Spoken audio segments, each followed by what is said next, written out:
আজ তোমাদের বলবো এক ছোট্ট মেয়ের গল্প। নিকিতা ক্লাস 5-এর ছাত্রী। সে আর 5টা মেয়ের মতোই ছিল।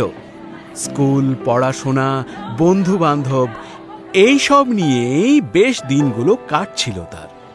একটু সময় পেলেই নিকিতা তার বন্ধুদের সাথে খেলা করতে ব্যস্ত হয়ে পড়ত। হঠাৎ একদিন সে আবিষ্কার করলো যে সে সবার থেকে একটু আলাদা।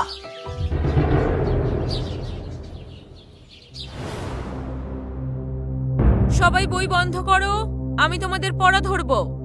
প্রথমে মাম্পি বলবে। আচ্ছা বলো তো, পৃথিবীর সবচেয়ে বড় নদীর নাম কি?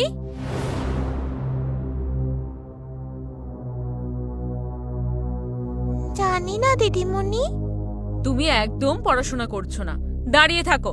নিকিতা, তুমি বলো। এই রে, আমিও তো জানি না এই উত্তরটা। কি বলবো এখন? এরপর দিদিমণি নিশ্চয়ই আমাকে জিজ্ঞেস করবেন। আমি উত্তরটা জানি।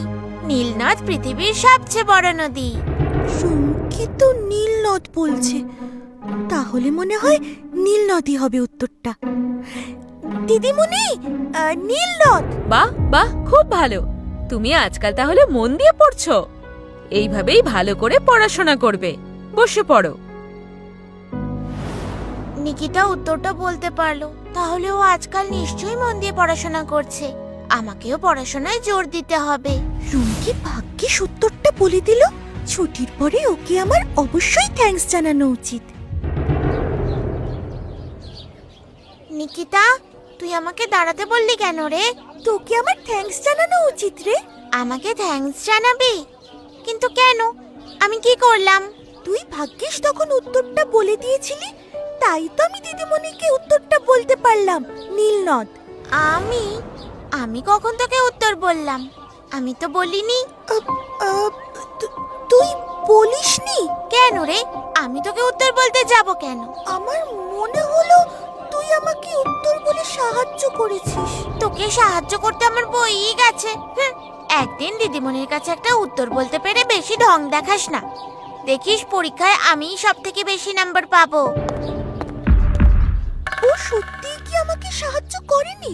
নীল নদ পৃথিবীর সবচেয়ে বড় নদী। সুমকি তো নীল নদ বলছে, তাহলে মনে হয় নীল নদই হবে উত্তরটা। দিদিমণি, নীল নদ কি জানি। কি রে নিকিতা, কি এত ভাবছিস দাঁড়িয়ে? ও কিছু না। চল একসাথে বাড়ি যাই। চল। আজ পড়তে আসবি তো সন্ধেবেলা? হ্যাঁ, আসবো তো। আমার পুতুলের বিয়ের কথাটা কি নিকিতাকে বলবো? কবে রে তোর পুতুলের বিয়ে? হ্যাঁ, মানে মানে ওই তো ওই সামনের সপ্তাহে।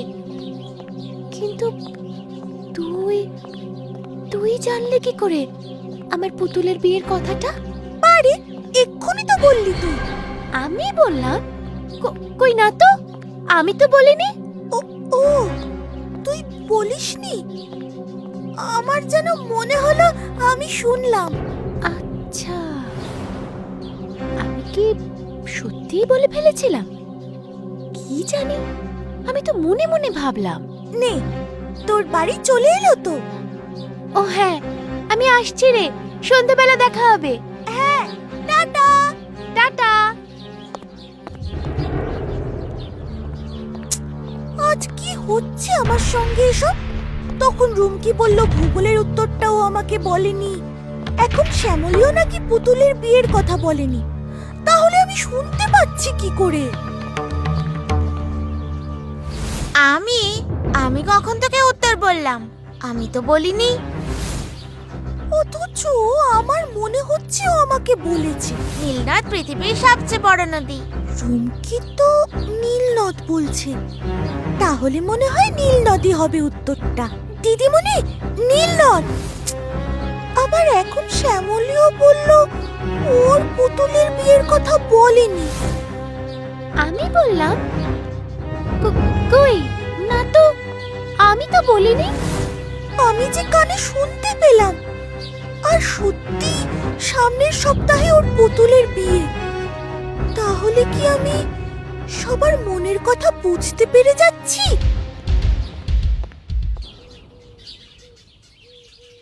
মা, ও মা, খেতে দাও, খিদে পেয়েছে। খেতে তো দেবো, আগে হাত পা ধুয়ে আয়। জানো তো মা, আজ ভূগোল ক্লাসে দিদিমণি আমাকে পড়া ধরেছিলেন। আর তুই পড়া বলতে পারিসনি, তাই তো? এই জন্য বলি ভূগোলটা ভালো করে পড়। না মা, আমি একেবারেই উত্তরটা দিতে পেরেছি। দিদিমণিও খুব খুশি হয়েছেন। তাই নাকি? এ তো খুব ভালো কথা। তাহলে আমার সোনা আজকাল খুব মন দিয়ে পড়াশোনা করছে। কিন্তু জানো তো মা, উত্তরটা আমি ভূগোল বইতে পড়িনি। তাহলে বললে কি করে? উত্তরটা নিশ্চয়ই অন্য কোনো বইতে পড়েছিলি। সব রকমের বই পড়া ভালো, তাতে জ্ঞান বাড়ে। না মা, উত্তরটা আমি কোনো বইতেই পড়িনি। তাহলে? রুমকি আমাকে উত্তরটা বলে দিয়েছিল। ও তাই বল। তাই তো ভাবি, যে মেয়ের ভূগোলের নাম শুনলে গায়ে জ্বর আসে সে কিনা। কিন্তু মা, রুমকি আমাকে পরে বলল ও নাকি আমাকে উত্তরটা বলেনি। আবার রাস্তা দিয়ে আসার সময় মনে হলো শ্যামলী ওর পুতুলের বিয়ের কথা বলল। কিন্তু আমি ওর পুতুলের বিয়ে কবে জিজ্ঞেস করাতে ও বলল ও নাকি আমাকে ওর পুতুলের বিয়ের কথাই বলেনি। মানে কি বলতে চাইছিস? আমার মনে হচ্ছে কি জানো তো, আমি না সবার মনের কথা পড়তে পারছি। যা, এ আবার হয় নাকি? হ্যাঁ মা, সত্যি বলছি, আমি বিশ্বাস করো। যত সব বাজে কথা। যা তাড়াতাড়ি হাত মুখ ধুয়ে নে, আমি খেতে দিচ্ছি। খেয়ে তারপর পড়তে যা। মা বিশ্বাস করো, আমি সত্যি বলছি। আচ্ছা বেশ, বল তো আজকে আমি কি রান্না করেছি? পোলাও। তুমি আজকে পোলাও রান্না করেছো? হ্যাঁ তো, পোলাওই রান্না করেছি। ও বুঝেছি, তুই ঘরে ঢুকে নিশ্চয়ই গন্ধ পেয়েছিস। কিন্তু রান্না তো অনেকক্ষণ আগে করেছি, সেই 12টায়। সত্যি কি গন্ধ পেয়ে বলছে নাকি? উমা, আমি ঠিক বলিনি? আর রান্না তো তুমি 12টায় করেছো, আর এখন তো 4টে বাজছে। এখন কি করে গন্ধ বের হবে? তুই কি করে জানলি আজ আমি 12টায় রান্না করেছি? জানি না মা, আমার মনে হলো এই কথাগুলো তুমি আমায় বলছো। আসলে তুমি মনে মনে ভাবছিলে, তাই না মা? দেখলে তো, আমি সত্যি মনের কথা পড়তে পারি। সত্যি তো, এ তো ভারী অদ্ভুত ব্যাপার। হ্যাঁ মা, দেখলে তো। বাবা এলে বাবাকেও বলবো। আচ্ছা বেশ, এখন তো আগে খেয়ে নে। হ্যাঁ মা। বাবা যে কখন বাড়ি ফিরবে কে জানে। বাবা বাড়িতে এলে আমি সবটা বলবো। উফ, আমি আর অপেক্ষা করতে পারছি না।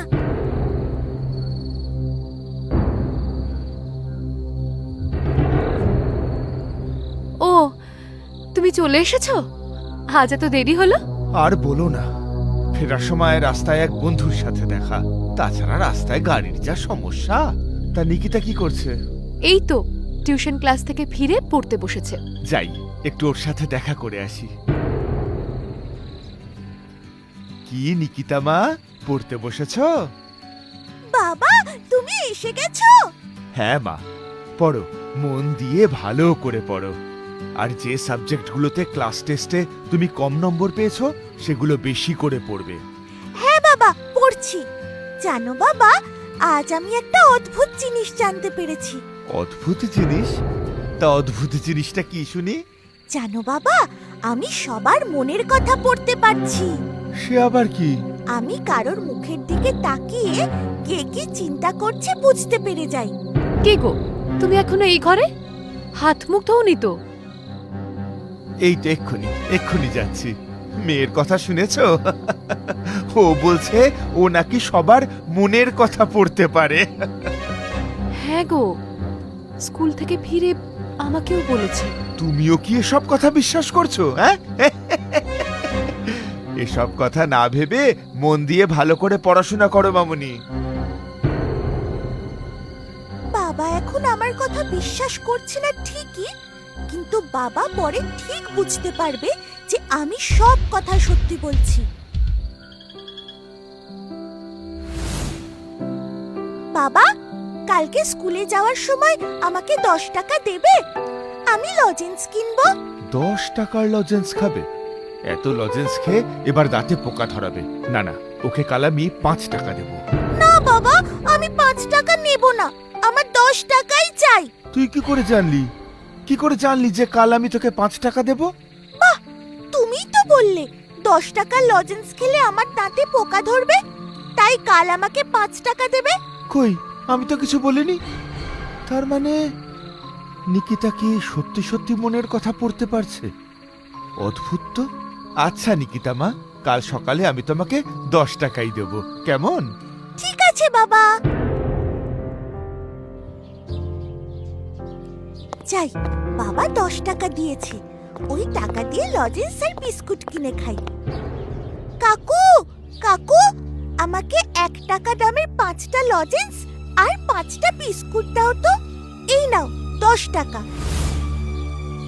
এইটুকু মেয়ে 1 টাকা দামের 5টা লজেন্স আর 5টা বিস্কুট খাবে?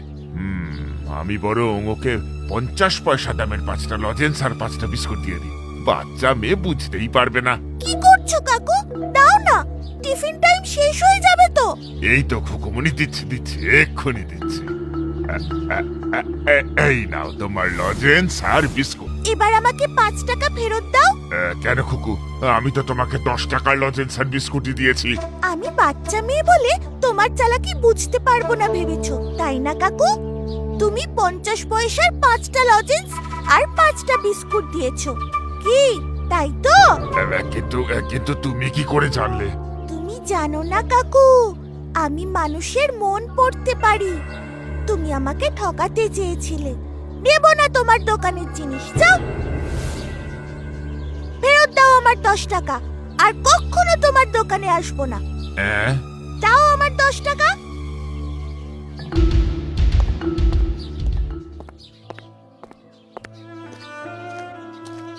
হায় রে আমার পোড়া কপাল, আজ একটুও ভিক্ষা পেলাম না। বাড়ি গিয়ে কি খাবো? আজ আমাকে না খেয়েই থাকতে হবে। ও বুড়িমা, বুড়িমা,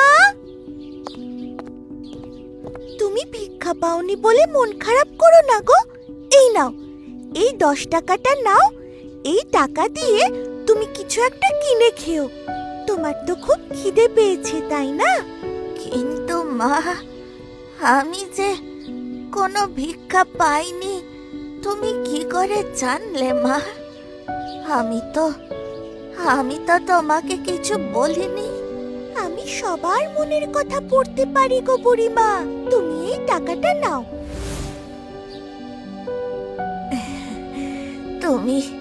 তুমি মা সাক্ষাৎ ভগবান।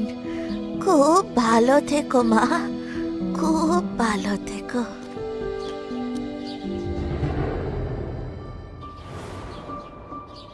ওখানে এত লোকজন কি করছে? যাই তো, গিয়ে দেখি।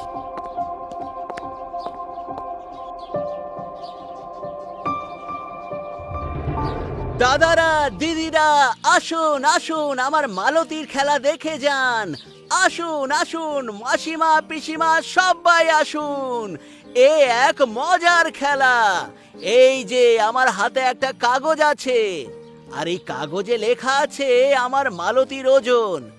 আপনাদের বলতে হবে ওই কাগজে মালতীর ওজন কত লেখা আছে। যিনি সঠিক উত্তর দিতে পারবেন তার জন্য রয়েছে নগদ পুরস্কার। টিকিট মাত্র 1 টাকা। কে বলবেন হাত তুলুন।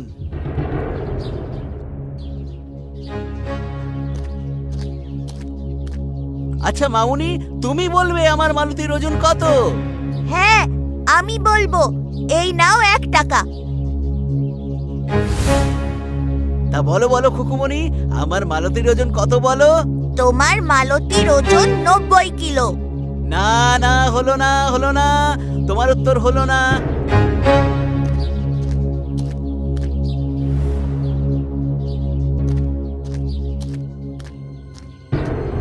আর কে বলবে আমার মালতীর ওজন? হাত তুলুন, হাত তুলুন। আমি বলবো আচ্ছা বলুন দেখি। 100 কিলো। না, হলো না। আমি বলবো কাকু। এই তো আরেক খুকুমনি চলে এসেছে। বলো দেখি খুকুমনি। 95 কিলো। কি হলো, ঠিক বললাম কিনা বলো? এই তো এই খুকুমনি একদম ঠিক উত্তর দিয়েছে। বাহ বাহ, খুব ভালো। এই নাও নগদ 500 টাকা। কি মজা, কি মজা। এই টাকাটা আমি মাকে দেখাবো, মা খুব খুশি হবে।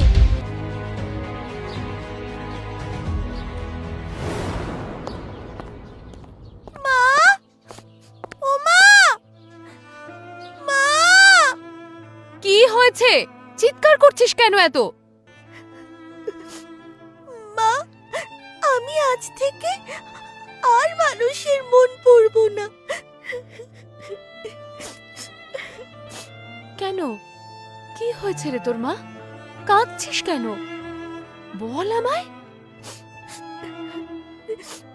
জানো তো মা, কত মানুষের কত কষ্ট, আর আমি যখন তাদের কষ্টগুলো জানতে পারি, আমার খুব খুব কষ্ট হয় মা। কার কি হয়েছে রে মা? আজ টিফিনের সময় এক ভিখারি বুড়িকে দেখলাম। বাবা আমাকে যে 10 টাকা দিয়েছিল লজেন্স খাওয়ার জন্য, আমি সেই 10 টাকাটা ওই বুড়ি মাকে দিয়ে সাহায্য করেছিলাম মা। সে তো খুব ভালো কথা মা, খুব ভালো করেছো তুমি। আর আজ পারুলও খুব কষ্ট পাচ্ছিল, একটা গাছের তলায় বসে কাঁদছিল। আহারে, তারপর? আজ একটা মজার খেলায় আমি 500 টাকা জিতেছিলাম জানো মা, ওকে সেই টাকাটা দিয়ে সাহায্য করেছি। বাহ, খুব ভালো করেছো। আমার সোনা মা কত বড় হয়ে গেছে। কিন্তু মা, এরপর থেকে যদি মানুষের এত কষ্ট বুঝতে পেরেও তাদের সাহায্য করতে না পারি, তাহলে আমার যে বড় কষ্ট হবে মা। তাই আমি আর মানুষের মন পড়তে চাই না মা, আমি আর পড়তে চাই না। তুমি ভালো করে পড়াশোনা করে বড় হও মা, তারপর অনেক মানুষকে তুমি সাহায্য করবে, কেমন? সোনা মেয়ে আমার। নিকিতা সত্যি সত্যি আর কোনো দিনও কারোর মুখ দেখে মনের কথা পড়ার চেষ্টা করেনি। কিন্তু শোনা যায় বড় হয়ে সে একটা স্বেচ্ছাসেবী সংগঠন বানিয়ে অসুস্থ গরিব লোকেদের যথাসাধ্য সাহায্য করার চেষ্টা করত। Yeah.